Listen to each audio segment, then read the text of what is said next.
ये चैनल केवल मनोरंजन के लिए है। हम किसी भी तरह के अंधश्रद्धा को बढ़ावा नहीं देते। सफर एक ऐसी चीज है जो बहुत से लोगों को अच्छी लगती है, क्योंकि सफर करते करते उनको मानो ऐसा लगता है कि वो जिंदगी का मजा ले रहे हों।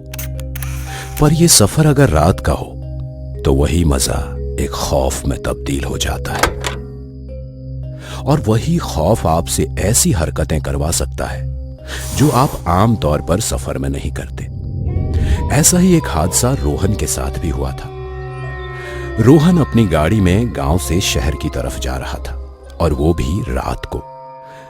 उसे रात में सफर नहीं करना था, पर वो मजबूर था, क्योंकि एक मेडिकल इमरजेंसी के चलते उसे आधी रात को ही गांव छोड़ना पड़ा था। रात का समय था और वो भी आधी रात का। उसके आगे पीछे बिल्कुल भी गाड़ियां नहीं थी। बस बीच बीच में सामने से एक गाड़ी आकर तूफान की तरह निकल जाती।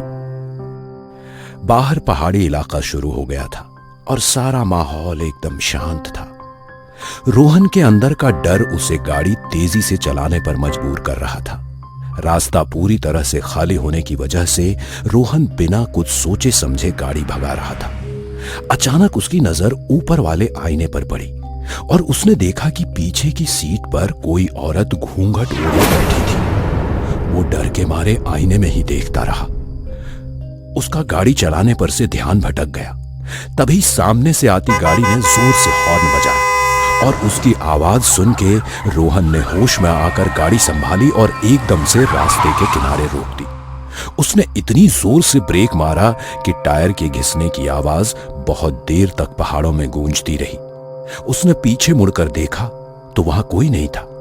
उसने तुरंत आईने में देखा तो वहां भी उसे कुछ नहीं दिखा। रोहन कुछ ही पलों में पसीने से पानी पानी हो गया था। उसे मानो ऐसा लग रहा था कि वो मौत को छूकर वापस आ गया हो। उसने अपना पसीना पोंछा और हांफते हुए कहा,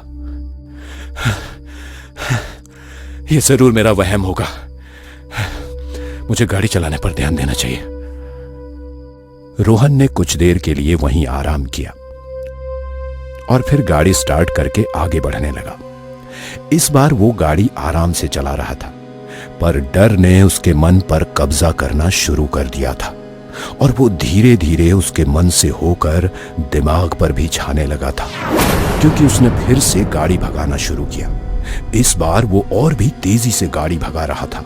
स्पीड ब्रेकर, गड्ढे, सामने से आने वाली गाड़ियां, उसने कुछ भी नहीं देखा, बस गाड़ी भगाने लगा। उसका एक हाथ स्टीयरिंग पर और दूसरा हाथ गियर पर था, और उसने अपना पूरा ध्यान सामने के रास्ते पर केंद्रित कर लिया था। अचानक रोहन के गियर वाले हाथ पर एक औरत ने हाथ रखा और गियर बदल दिया। जैसे ही गियर बदला, औरत के हाथ के कंगन बजे और गाड़ी के अंदर से एक अजीब सी आवाज आई। रोहन ने झटके से अपना हाथ गियर पर से हटा लिया और बगल वाली सीट पर देखने लगा, पर वहां कोई नहीं था। उसने गाड़ी की रफ्तार धीमी की और सोचने लगा, मेरे हाथ पर जरूर एक औरत का हाथ था। मैंने ये गियर नहीं बदला, या फिर मैंने ही बदला, पर मैं ऐसा क्यों करूंगा? लगता है मुझे फिर से वहम हो रहा है। नहीं, पर मेरे हाथों से कंगन की आवाज कैसे आ सकती है? कंगन की आवाज आई थी, मैंने अपने कानों से सुनी थी। यहां जरूर कुछ गड़बड़ है। मुझे जल्दी से इस इलाके से बाहर निकलना होगा। रोहन ने फिर से गाड़ी को भगाना शुरू कर दिया। इस बार वो फुल स्पीड में गाड़ी भगा रहा था, पर एकदम से उसकी गाड़ी के सामने एक लाल साड़ी वाली औरत दिखने लगी और गाड़ी उससे जाकर जोर से टकराई। रोहन ने घबराकर बीच सड़क में गाड़ी को जोर से ब्रेक लगाया और फिर से टायर घिसने की आवाज पहाड़ों में गूंजी। रोहन जल्दी में गाड़ी से नीचे उतरा और उस औरत की तरफ भागा। उसने आसपास बहुत ढूंढा, पर उसे कहीं कोई औरत पड़ी हुई नजर नहीं आई।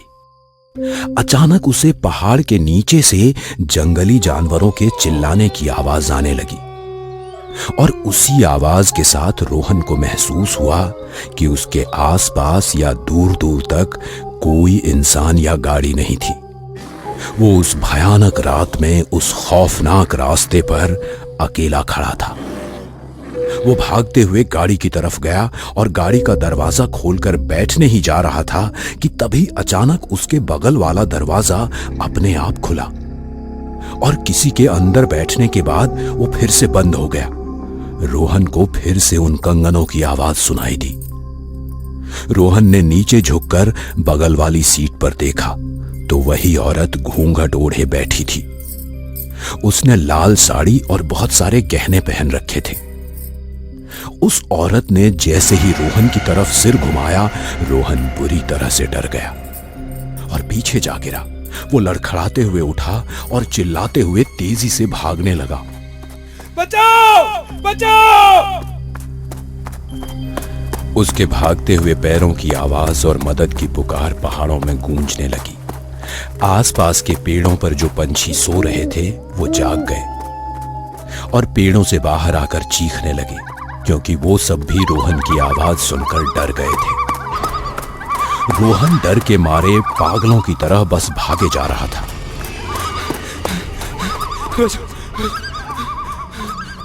बचाओ! बचाओ! कुछ देर बाद वो थक गया और भागते भागते नीचे गिर गया। वो जमीन पर लेटे लेटे जोरों से सांसें ले रहा था, पर उस हालत में भी उसका मदद के लिए पुकारना जारी था। अचानक उसे एक गाड़ी खुद की तरफ आती हुई दिखी। उस गाड़ी को देखकर मानो रोहन के शरीर में एक एनर्जी सी आ गई, क्योंकि वो तेजी से उठा और गाड़ी के सामने उसे रोकने के लिए खड़ा हो गया। बचाओ! गाड़ी रोको! मैं यहां फंस गया हूं। मेरी मदद करो! रुको! बचाओ! जैसे जैसे गाड़ी रोहन के नजदीक आ रही थी, रोहन खुश हो रहा था। कुछ ही पलों में गाड़ी रोहन के सामने आकर रुक गई। उस गाड़ी की हेडलाइट्स रोहन की आंख में जा रही थी, इसलिए वो गाड़ी को ठीक से देख नहीं पाया। पर जैसे ही गाड़ी की हेडलाइट्स बंद हो गई, रोहन की आंखों में इस कदर डर छा गया मानो उसने सामने अपनी मौत देख ली हो। वो गाड़ी उसी की थी और गाड़ी में वो औरत अब भी उस बगल वाली सीट पर सिर झुकाए बैठी हुई थी। इस वक्त रोहन के दिमाग ने काम करना बंद कर दिया। वो सिर्फ उस औरत को ही देखे जा रहा था। उसका चेहरा घूंघट के अंदर छिपा हुआ था। रोहन ने हिम्मत जुटाकर डरते हुए कहा, कौन हो तुम? क्या चाहिए? और मेरे पीछे क्यों पड़ी हो? रोहन के इतने सवालों के बावजूद उस औरत ने कुछ जवाब नहीं दिया। थोड़ी देर बाद उस औरत ने धीरे से अपने सिर को ड्राइवर सीट की ओर घुमाया और उसके सिर घुमाते ही वहां का दरवाजा जोर से खुला। रोहन समझ गया था कि औरत ये चाहती थी कि वो अंदर आके बैठे। रोहन के पास दूसरा और कोई रास्ता नहीं था, क्योंकि उसके भागने की कोशिश भी बेकार हो गई थी। उसने अपने कांपते हुए शरीर पर काबू पाया और धीरे धीरे गाड़ी की तरफ बढ़ने लगा। चलते हुए भी रोहन की नजरें उस औरत पर टिकी हुई थी। वो दरवाजे के नजदीक पहुंचा और गाड़ी में बैठकर दरवाजा बंद कर लिया। गाड़ी के अंदर मौत की शांति फैल गई। रोहन औरत की तरफ ही देख रहा था। ना रोहन कुछ कह रहा था और ना ही औरत कुछ आवाज कर रही थी। कुछ देर बाद अचानक गाड़ी स्टार्ट हो गई और रोहन होश में आया। गाड़ी का स्टीयरिंग अपने आप हिलने लगा और गाड़ी चलने लगी। रोहन रोते हुए उसके सामने अपने जान की भीख मांगने लगा। मुझे जाने दो। मैंने क्या बिगाड़ा है तुम्हारा? ये सब क्यों कर रही हो मेरे साथ? प्लीज मुझे जाने दो। मैं वापस कभी इस रास्ते पर नहीं आऊंगा। रोहन के चुप हो जाने के बाद उस औरत ने अपना मौन तोड़ा और वो कहने लगी, मैं तुम्हें कोई नुकसान नहीं पहुंचाना चाहती। बस तुम्हें मुझसे वादा करना होगा कि इस रात का जिक्र तुम किसी से नहीं करोगी। वादा करते हो? हाँ, मैं तुमसे वादा करता हूं कि इसके बारे में किसी से कोई बात नहीं कहूंगा। ठीक है, और तुम्हें लौटते वक्त इसी रास्ते से आना होगा, समझे? हाँ, मैं जरूर आऊंगा। रोहन के इतना कहते ही वो औरत अचानक गाड़ी से गायब हो गई। रोहन ने स्टीयरिंग को अपने हाथ में लिया और गाड़ी को तेजी से भगाने लगा। अचानक रोहन का फोन बजने लगा। रोहन ने जैसे ही फोन उठाने के लिए हाथ बढ़ाया, उसे सामने वो औरत फिर से दिखी। उसने तुरंत स्टीयरिंग को जोर से घुमाया और गाड़ी रास्ते से हटकर नीचे खाई में जा गिरी।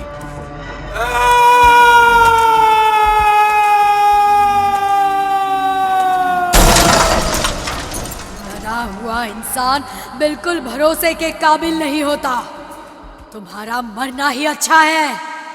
अब मुझे फिर से किसी के इंतजार में इस पहाड़ी इलाके में भटकना होगा।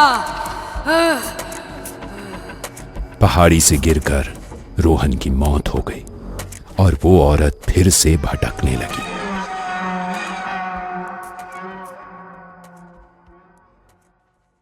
स्टोरी है तो आप हमें लिखकर नीचे दिए गए मेल आईडी पर भेज सकते हैं और हो सकता है कि हम वो कहानी एनिमेशन के द्वारा आपके सामने लेकर आएंगे। अगर ये कहानी आपको अच्छी लगी तो इसे लाइक, कमेंट और शेयर कीजिए और हमें इंस्टाग्राम पे फॉलो करना मत भूलिए।